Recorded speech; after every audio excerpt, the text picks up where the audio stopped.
கர்த்தருக்குள் அன்பான தேவ பிள்ளைகளே, ஆண்டவரும் இரட்சகருமாகிய இயேசுவின் நாமத்தில் உங்களுக்கு என் அன்பின் வாழ்த்துதலை தெரிவிக்கிறேன். தேவ பிள்ளைகளே, உங்களுக்கு ஒரு நல்ல செய்தியை சொல்லுகிறேன். அடியான் 21 நாட்கள் முழு நேரமாக உபவாசம் இருக்கலாம் என்று நிச்சயித்திருக்கிறேன். உங்களுடைய ஜெப குறிப்புகளை மறவாமல் என்னுடைய வாட்ஸ்அப்புக்கும் இமெயிலுக்கும் அனுப்புங்க. உங்களுக்காக வேண்டி நான் ஜெபிப்பேன். தண்ணீரை மாத்திரம் பருகி 21 நாட்களும் உபவாசத்தோடு இருக்கலான்னு நான் நிச்சயித்திருக்கிறேன். எங்கே போய் இருக்க போகிறீங்க பிரதர்னு கேட்குறீங்களா? திருநெல்வேலி மாவட்டத்தில் ராதாபுரம் என்கிறதான அந்த ஊரில் ஏஜி சர்ச்சில் போய் 21 நாட்களும் நான் உபவாசத்தோடு இருக்கிறேன். நீங்கள் எனக்காக வேண்டி ஜெபம் பண்ணுங்க. கர்த்தர் பெரிய காரியத்தை செய்வார்.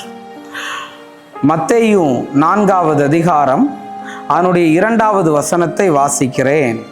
அவர் இரவும் பகலும் 40 நாள் உபவாசம் இருந்த பின்பு அவருக்கு பசி உண்டாயிற்று என்று எழுதியிருக்கிறத பார்க்க முடியும். ஏன் பிரதர் 21 நாள் உபவாசம் இருக்கிறீங்கன்னு கேட்குறீங்களா?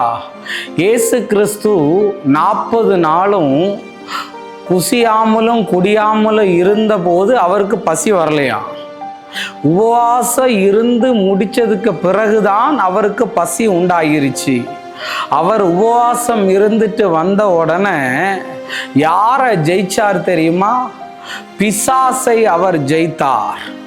ஏன் பிரதர் உபவாசத்துக்கு போறீங்கன்னு கேட்குறீங்களா? பிசாசு ஜெயிச்சுக்கிட்டு இருந்த இடத்துல எல்லாம் அவனை தோற்க வைக்கிறதற்காக இரவும் பகலும் 21 நாட்கள் நான் உபவாசத்தோடு உங்களுக்காக ஜெபிக்க போகிறேன். பிசாசு எந்தெந்த இடத்துல எல்லாம் உங்களை தோற்க வைத்தானோ, எந்தெந்த இடத்துல எல்லாம் உங்களை காயப்படுத்தினானோ, உங்களுடைய ஆசீர்வாதத்தை தடை பண்ணினானோ, அவன் கொண்டு வந்த அத்தனை தந்திரங்களிலிருந்தும் இயேசு அவனை ஜெயித்தார். தேவ பிள்ளையே, இன்னைக்கும் உபவாசத்தோட நீங்க இருப்பீங்கன்னா பிசாசு உங்களுக்கு வச்ச எல்லா சோதனையையும் நீங்கள் ஜெயிப்பீர்கள். அந்த சோதனைகளை எல்லாம் சாதனைகளாய் மாற்ற இயேசு உபவாசம் இருந்தார். இன்னைக்கு நான் உங்களை பார்த்து பாரத்தோட, உங்களுக்கு சாப்பிட நேரம் இருக்குது, தூங்க நேரம் இருக்குது, வேலைக்கு போக நேரம் இருக்குது. தயவு செஞ்சு ஆண்டவரிடத்திலே நேரம் ஒதுக்குவீங்கன்னா பிசாசை ஜெயிச்சிருவீங்க. பிசாசு கொண்டு வருகிற தடையை ஜெயிச்சிருவீங்க. இந்த 21 நாட்களும் தேவன் என்னை பலப்படுத்த வேண்டும். நான் உபவாசத்தோடு இருக்கிறேன், உங்களுக்காகவும் ஜெபிக்கிறேன். தேவ பிள்ளையே, அப்போ உபவாசம் இருக்கும்போது சோதனையை ஜெயிக்க முடியும், பிசாசை ஜெயிக்க முடியும், சத்துருவனுடைய திட்டங்களை அழிக்க முடியும் இயேசுவின் நாமத்தினால். ஷபா ரபா லீகா.